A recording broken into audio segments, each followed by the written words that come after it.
옥순 씨, 저를 남자로서 어떻게 생각하세요? 이런 남자라면 다시 한번 믿어봐도 괜찮지 않을까. 그런 생각이 들었어요. 늘 다정하고 든든한 그림자처럼 제 곁을 지켜주셨잖아요. 심장이 터질 것 같았어요. 그녀가 나를, 있는 그대로의 나를 봐주고 있었던 거예요. 정말입니까? 옥순 씨, 사실 저도 같은 마음이었어요. 그럼 우리 한번 만나볼래요? 네, 이렇게 갑자기요?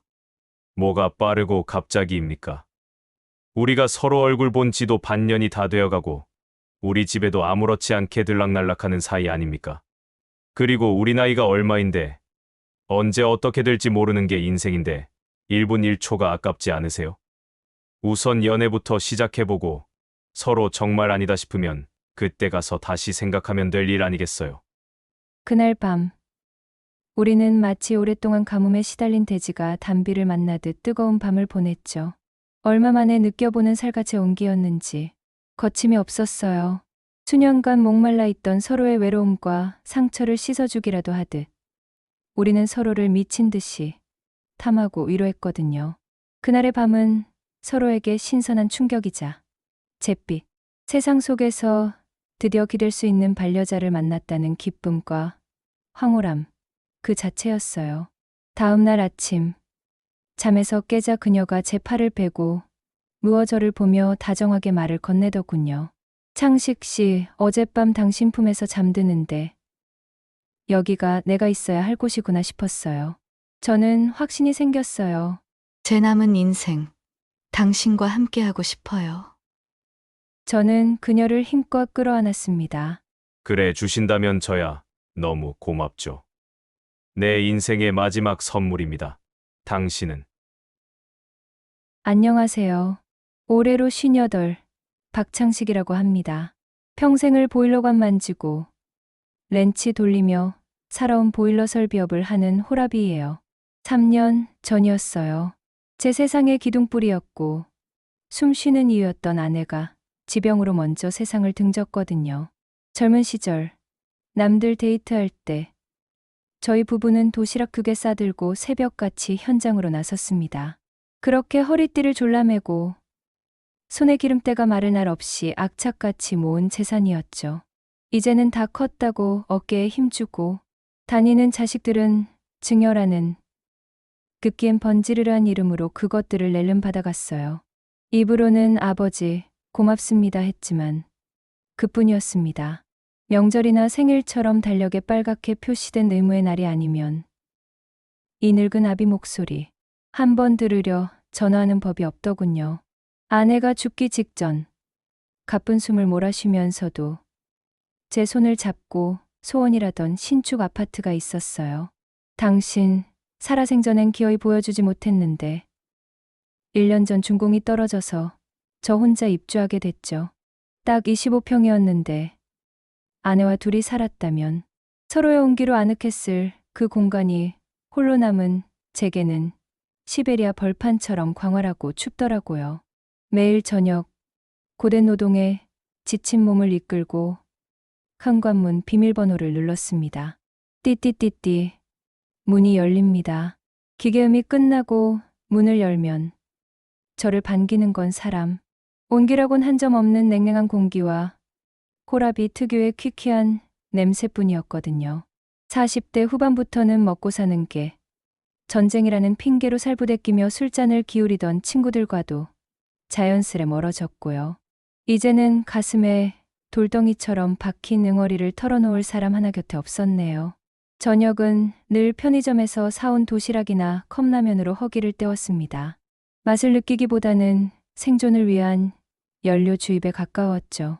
그러고는 아무 소리도 나지 않는 정막이 무서워 텔레비전을 크게 틀어놓고 그걸 친구 삼아 소주 한 병을 비우다 스르르 잠드는 것. 그게 제게 허락된 일상의 전부였어요. 지독하게 외로웠고 사무치게 허무했죠. 인생의 끝자락이란 게 고작 이런 건가. 아내 따라 일찌감치 가는 게 차라리 나았으려나.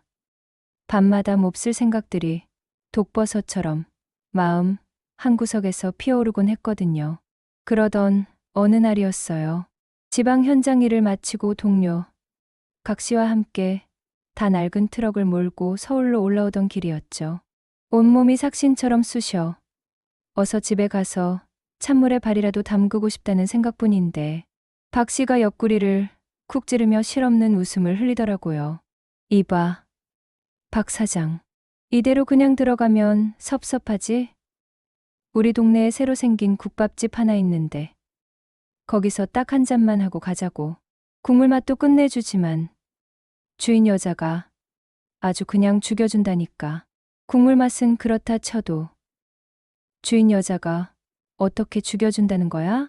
에이, 말로 뭐 해. 그냥 얼굴 한번 쳐다보고만 있어도 술이 달다니까. 가보면 알아. 내 말뜻을. 그게 무슨 대단한 소리인가 싶어. 피식 웃음이 났지만 어차피 텅 빈 집에 들어가 봐야 벽 보고 한숨만 쉴 것이 뻔했으니깐요. 못 이기는 척 고개를 끄덕였어요. 순이네 진국밥. 간판은 소박했지만 유리문 너머로 보이는 가게 안은 의외로 환하고 깔끔했습니다.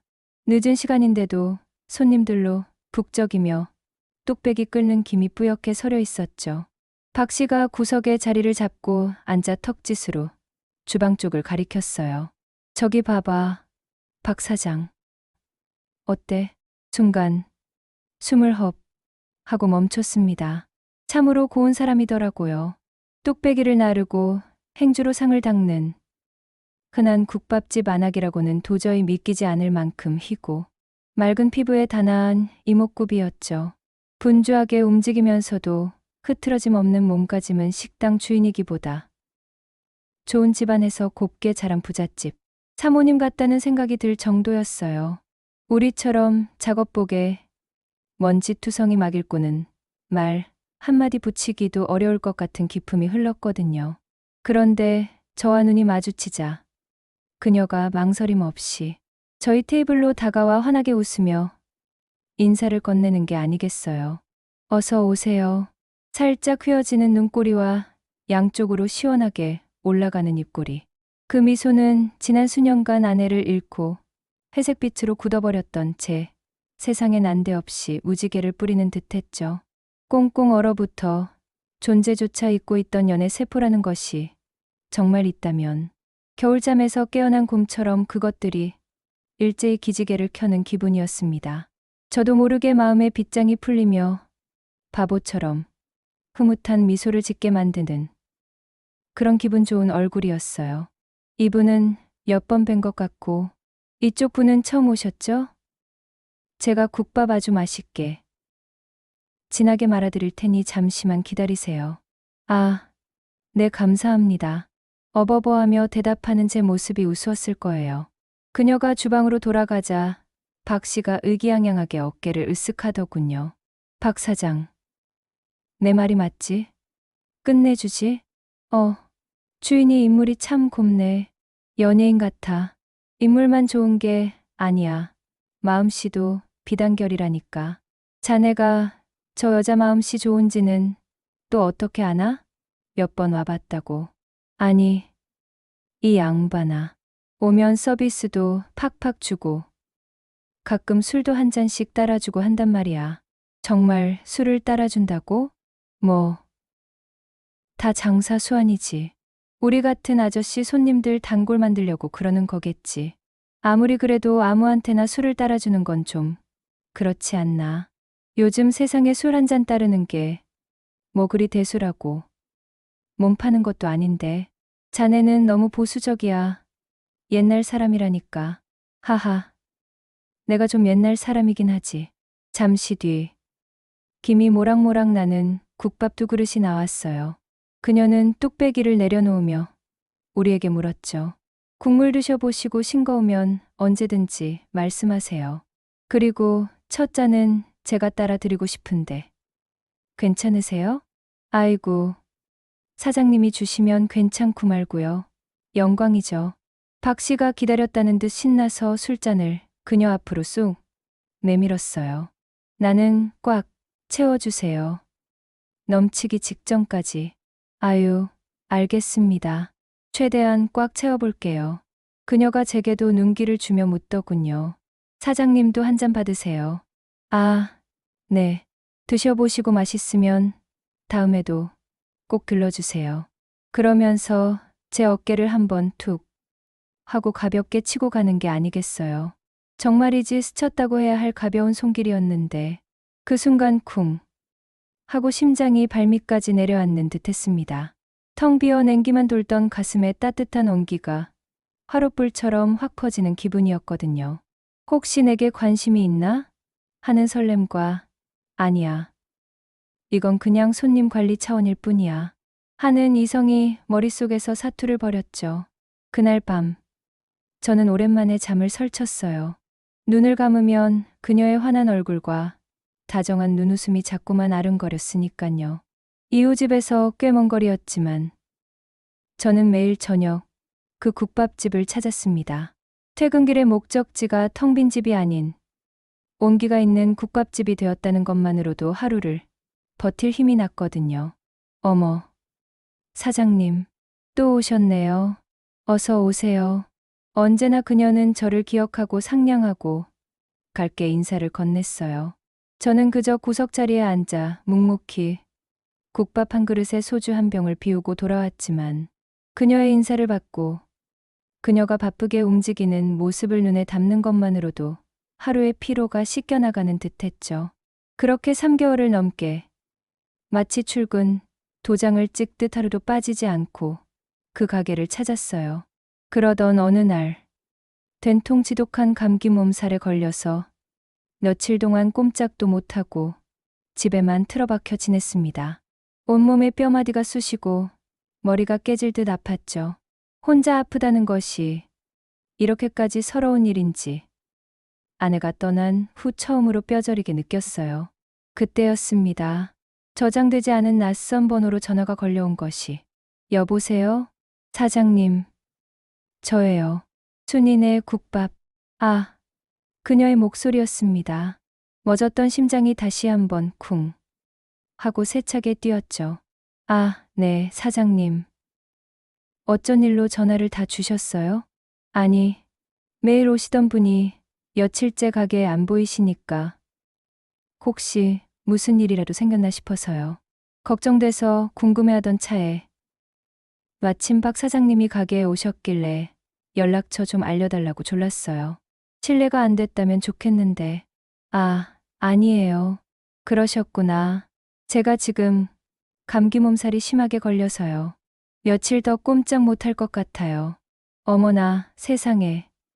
그러시면 식사는 어떻게 하세요? 약은 챙겨 드시고요. 그냥 뭐 컵라면 먹고 어플로 죽 배달시켜 먹고 그러죠.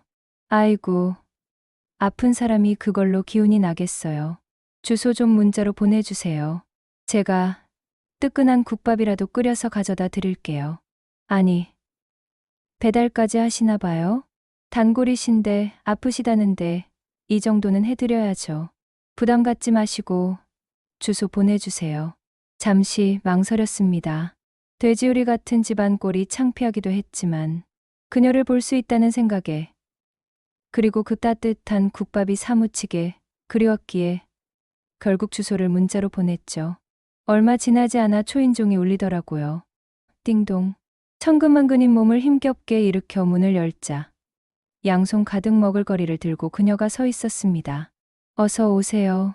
어머, 사장님 얼굴이 말이 아니네요. 아주 헬쑥해지셨어요. 그런가요?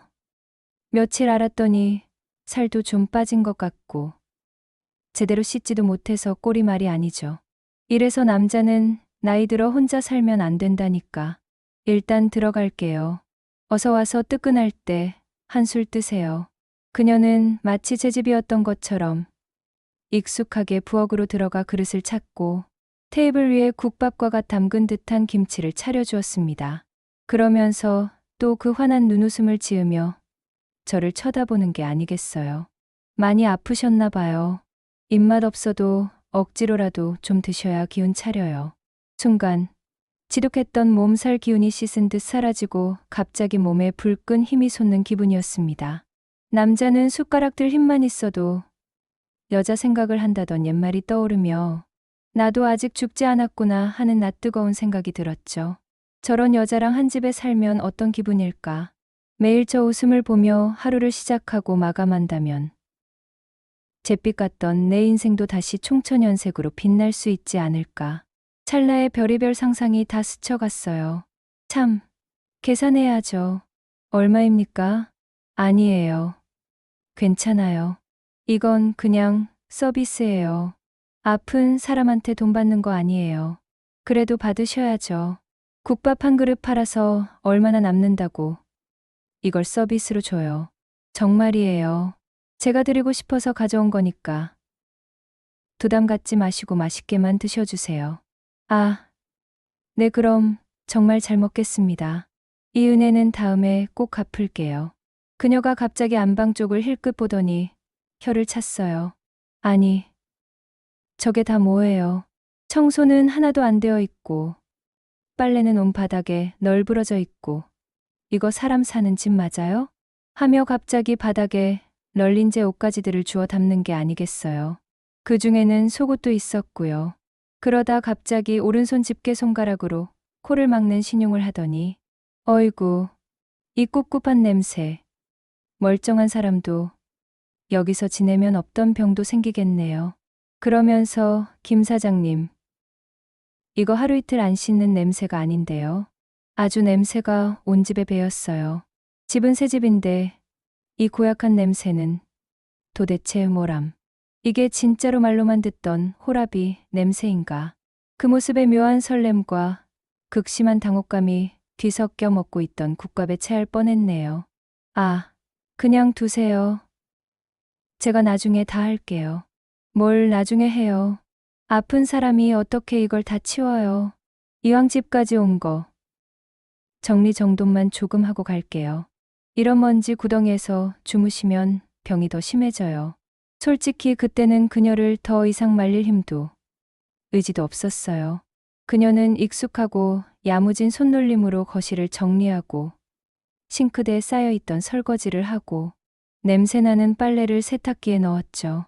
그 모습을 멍하니 바라보며 저는 마치 수년 전 아내가 살아 돌아온 것 같은 아득한 착각에 빠졌습니다. 그 후로 3일 동안 그녀는 아침, 저녁으로 제 끼니를 챙겨주러 저희 집에 들렀어요. 그녀가 가져온 따뜻한 밥과 국을 먹으며 저는 빠르게 기력을 회복했고요. 하지만 한편으로는 혼란스러웠습니다. 이건 너무 과한 친절 아닌가? 혹시 무슨 꿍꿍이가 있는 게 아닐까? 하는 의심이 고개를 들었거든요. 하지만 솔직히 말해 싫지 않았습니다. 아니, 좋았어요. 그녀를 쳐다보는 것만으로도 얼어붙었던 가슴이 녹아내리는 기분인데 이렇게 한 집에서 한 공간에서 잠시나마 함께 있을 수 있다는 건 제게는 기적과도 같은 행복이었으니깐요. 제가 완전히 몸을 추스른 날 저녁. 그녀는 마지막으로 저녁상을 차려주고 제 앞에 마주 앉았어요. 이제 얼굴색이 완전히 돌아왔네요. 정말 다행이에요. 다 사장님 덕분입니다. 정말 뭐라고 감사의 말씀을 드려야 할지 모르겠네요. 저는 용기를 내어 조심스럽게 물었죠. 그런데 왜 저한테 이렇게까지 잘해주세요? 저는 그냥 단골 손님일 뿐인데 혹시 제가 부담스럽게 해드렸다면 죄송합니다. 그녀는 잠시 찻잔을 만지작거리더니 희미하게 웃으며 자신의 이야기를 꺼내더라고요. 그게 우리가 서로의 상처를 처음으로 마주한 순간이었어요. 그녀의 이름은 박옥순. 나이는 55이었죠. 그녀가 덤덤하게 풀어놓는 이야기는 그래서 더 아팠습니다. 2년 전 남편 사업이 속절없이 무너지면서 그 사람이 남긴 빚이 고스란 뒤 제 몫이 됐어요. 가까운 지인들한테 아쉬운 소리하며 빌린 돈, 막막한 생활비에 보탰던 사채, 이자가 무섭게 불어나 어깨를 짓누르더라고요. 신용불량자 그 꼬리표만은 달고 싶지 않아서 지금도 개미처럼 밟고 있네요. 저는 그저 정말 힘드셨겠네요 라는 메아리 없는 대답밖에 할 수 없었어요. 힘들었죠. 목숨이라도 끊고 싶을 때가 왜 없었겠어요. 그녀는 찻잔을 내려다보며 희미하게 웃었습니다. 그런데 어쩌겠어요. 산 사람은 살아야지. 애들 볼낯은 있어야죠. 그녀가 늘 짓던 인자한 미소의 결마다 이런 아픔이 숨어 있었다니. 저는 그제야 그녀의 웃음이 얼마나 눈물겨운 방패였는지 깨달았죠. 무거운 침묵을 깬 것은 다시 그녀였어요. 그나저나 창식 씨 처음 봤을 때 꼭 우리 아버지 같았어요. 늘 혼자 와서 쓸쓸하게 밥 드시던 모습이. 그래서 저도 모르게 자꾸 마음이 쓰였나 봐요. 주책이죠. 오지랖이고. 오지랖은요. 사장님 아니었으면 우리가 어떻게 이렇게 마주 앉아 있겠어요. 창식 씨는 겉은 무뚝뚝해도 속은 참 단단한 분 같아요. 그 긍정적인 기운 덕에 나도 덩달아 힘을 얻는거려. 그녀는 멋쩍은 듯 웃으며 말을 이었어요. 하하. 제가 좀 부족한 데가 많아서 어릴 때 어머니도 저한테 유독 손이 많이 간단 소리는 많이 하셨는데 아무튼 이렇게 제 마음 알아주시니 감사하네요. 오늘이 마지막일 수도 있는데 우리 간단하게 맥주나 한잔 할까요? 그녀의 말에 덜컥 겁이 났습니다. 이 따스한 온기를 다시 잃고 싶지 않았거든요. 왜요? 우리가 오늘 보고 안 볼 사이도 아니고 앞으로 종종 이렇게 얼굴 보며 식사하면 되죠. 정말이요? 그럼요. 제가 왜 이리 비싼 밥 얻어먹고 거짓말을 하겠어요. 퇴근하고 만나도 되고 아니면 쉬는 날 만나도 되고요. 그녀의 얼굴이 환하게 피더라고요. 아, 좋네요. 그래도 그건 그거고 오늘은 오늘이니까 기분 좋을 정도로만 한잔해요. 네. 그럼 그러죠. 캔맥주 하나씩을 앞에 두고 어색한 침묵 끝에 제가 먼저 입을 열었어요. 사실 아내랑 사별하고 제 인생에 여자는 다시 없을 거라고 생각했는데 옥순 씨를 처음 보는 순간 20대 혈기왕성할 때처럼 가슴이 뛰고 몸에 묵직한 반응이 솟구치더라고요. 호호. 뭐가 그리 솟구쳤는데요? 그녀가 장난스럽게 웃었어요. 하아, 뭐 그냥 새삼. 나도 아직 남자구나 싶더군요. 제 솔직한 고백에 용기를 얻었는지 그녀도 자신의 진짜 속내를 털어놓기 시작했죠.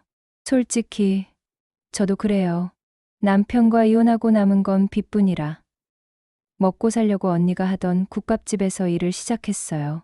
그러다 형부가 체인 사업을 준비한다며 저한테 직영점을 한번 운영해보지 않겠냐고 해서 덜컥 맡았는데 본점에 비해 매출은 턱없이 부족하고 어떻게든 가게 살려보겠다고 웃음도 팔고 술도 따르며 지내다 보니 동네에선 저 여자 국밥만 파는 게 아니다라는 험한 소문까지 났지 뭐예요. 그녀의 목소리가 살짝 떨리더군요. 그런 소문이 돌기 시작하니까 단골 남자 손님들 대부분이 저한테 은근히 추파를 던지거나 술 한잔하고 자고 가라는 둥 실없는 소리를 하기 시작했어요. 다들 제 미소가 아니라 다른 걸 보고 오는 것 같아 뒤참했죠. 그런데 창식 씨만은 달랐어요. 늘 같은 자리에 앉아서 묵묵히 식사만 하셨죠. 다른 남자들처럼 희롱하는 눈빛도 집적거리는 말도 없었어요. 그저 제 인사에 가볍게 목례하고 다 먹은 그릇을 가지런히 모아두고 가시는 그 모습이 뭐랄까. 저를 그냥 국밥집 여자가 아니라 한 사람으로 존중해 주는 것 같아서. 그래서 더 마음이 갔어요. 이런 남자라면 다시 한번 믿어봐도 괜찮지 않을까. 그런 생각이 들었거든요. 심장이 터질 것 같았습니다. 그녀가 나를, 있는 그대로의 나를 봐주고 있었던 거예요. 정말입니까? 그럼 우리 한번 만나볼래요? 네. 이렇게 갑자기요? 뭐가 빠르고 갑자기입니까? 우리가 서로 얼굴 본 지도 반년이 다 되어가고 우리 집에도 아무렇지 않게 들락날락하는 사이 아닙니까? 그리고 우리 나이가 얼마인데 언제 어떻게 될지 모르는 게 인생인데 1분 1초가 아깝지 않으세요? 우선 연애부터 시작해보고 서로 정말 아니다 싶으면 그때 가서 다시 생각하면 될 일 아니겠어요. 그날 밤 우리는 마치 오랫동안 가뭄에 시달린 돼지가 단비를 만나듯 뜨거운 밤을 보냈죠. 얼마 만에 느껴보는 살갗의 온기였는지 거침이 없었습니다. 수년간 목말라 있던 서로의 외로움과 상처를 씻어주기라도 하듯 우리는 서로를 미친 듯이 탐하고 위로했거든요. 그날의 밤은 서로에게 신선한 충격이자 잿빛, 세상 속에서 드디어 기댈 수 있는 반려자를 만났다는 기쁨과 황홀함 그 자체였어요. 다음 날 아침 잠에서 깨자 그녀가 제 팔을 베고 누워 저를 보며 다정하게 말을 건네더군요. 창식 씨, 저는 확신이 생겼어요. 제 남은 인생 당신과 함께하고 싶어요. 저는 그녀를 힘껏 끌어안았습니다. 그래 주신다면 저야 너무 고맙죠. 그날 이후 우리의 관계는 완전히 달라졌어요.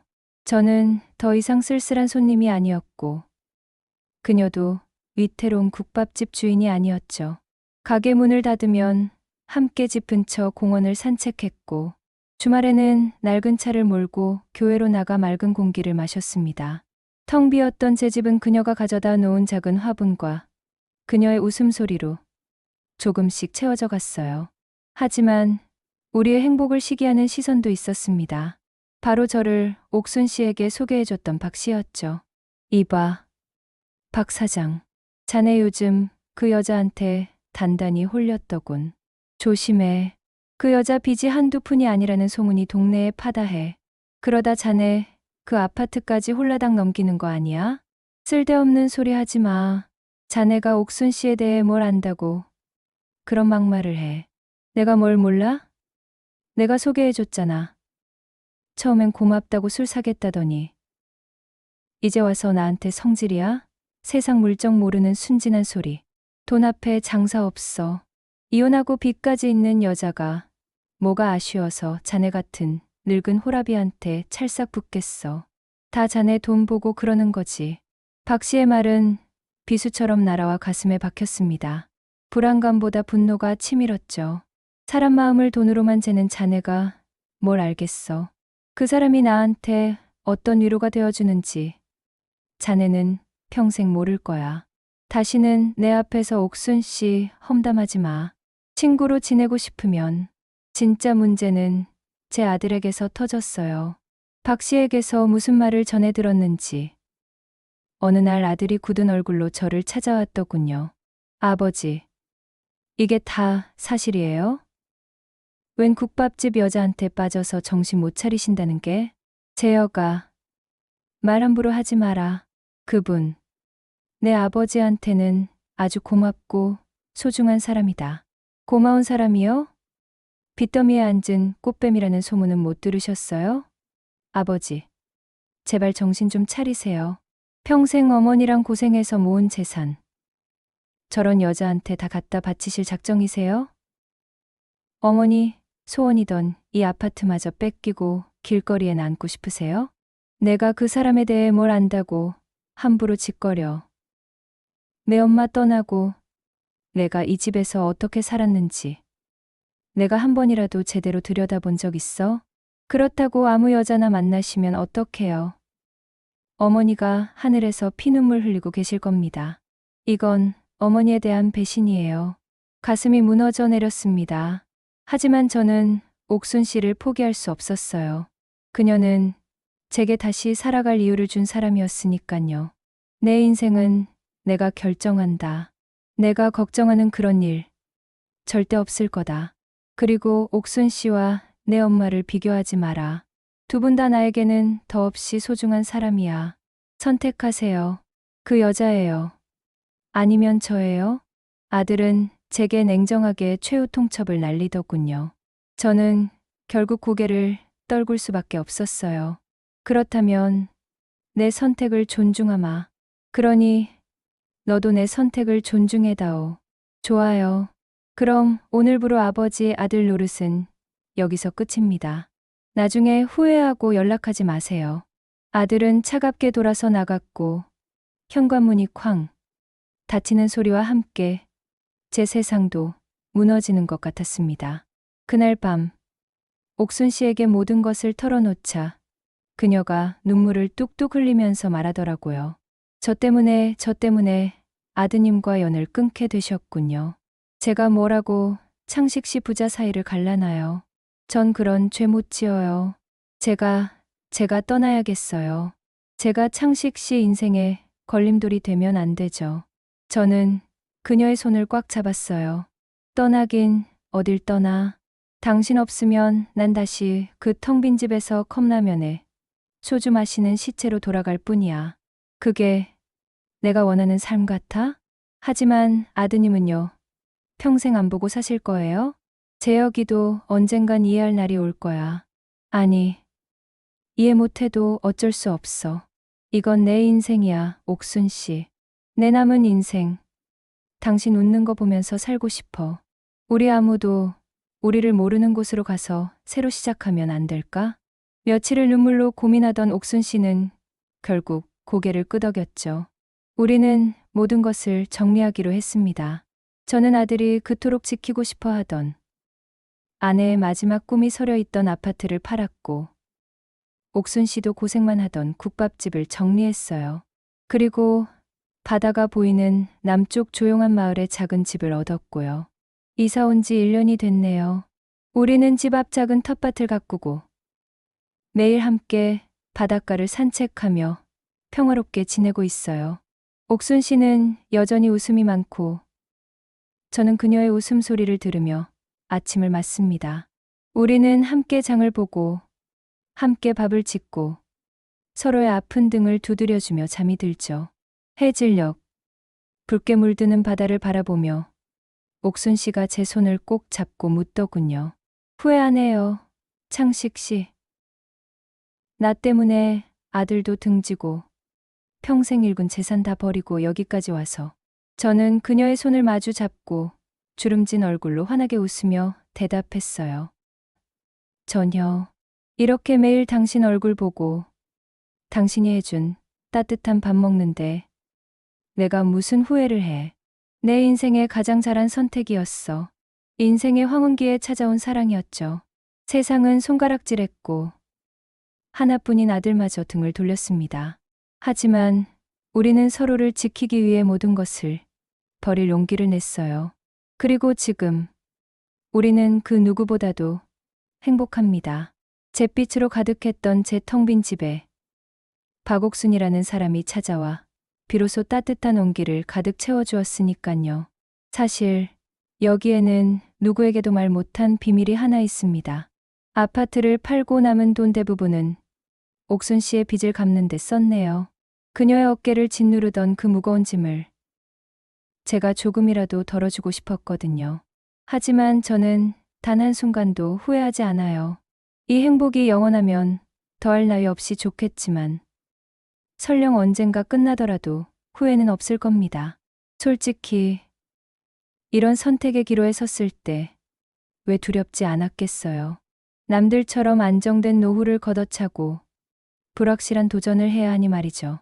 제 나이가 적은 나이도 아니잖아요. 하지만 저는 텅 빈 집의 고독보다 그녀와 함께하는 가난이 천만 배는 낫다고 생각했어요. 제 인생 마지막에 찾아온 이 사람의 웃음을 지킬 수만 있다면 그걸로 된 거라고. 우리의 이야기가 늦은 나이에 찾아온 사랑 앞에서 망설이는 누군가에게 작은 용기가 되기를 진심으로 바랍니다.